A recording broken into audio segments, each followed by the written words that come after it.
Assalomu alaykum. Xayrli kech hammaga. Bugun 6-iyul 2026-yil. Kechki sayrni boshlaymiz.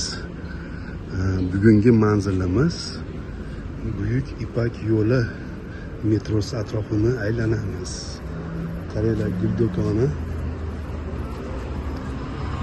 Bundan tashqari ko'chadagi gullarni ham chiroyli qilib qo'yishibdi.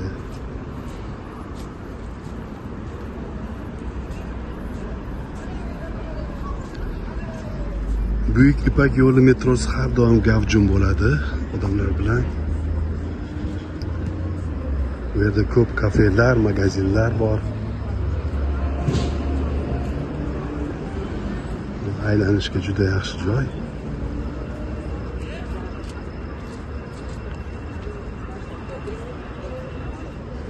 Har xil do'konlar ham bor.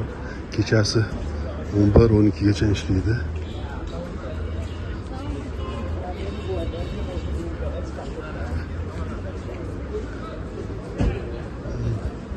Mashhur tandir somsa bor bu yerda.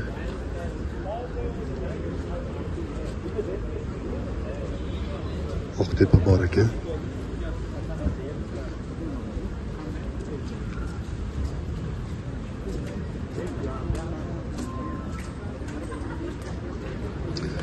Metrodan chiqishda gullar sotishardi. Bugun nimagadir yo'q, faqat qurt sotyapti ekan.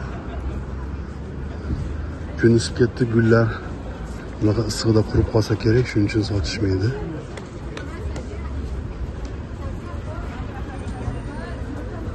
Bor ekan gullar, faqat ozroq. Bahorda rosa ko'payadi bu yerda gullar. Ham arzon, ham bari svejiy deymizmi? Shunaqa bo'ladi.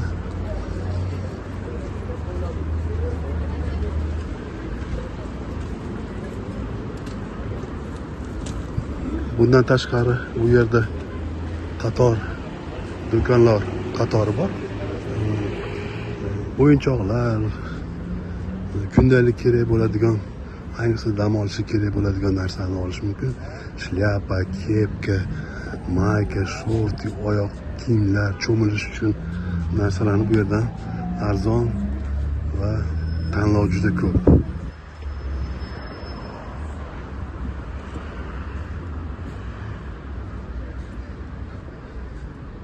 Chamadonlar sayohatchilar uchun.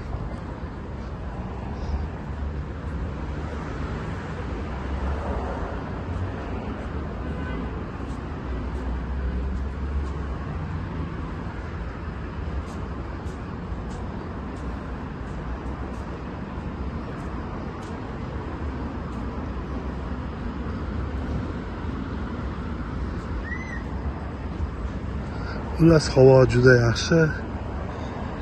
Kechagidan ko'ra issiqroq, lekin aylansa bo'ladi. Yozni yaxshi o'tkazing azizlar. Kanalimizga obuna bo'ling.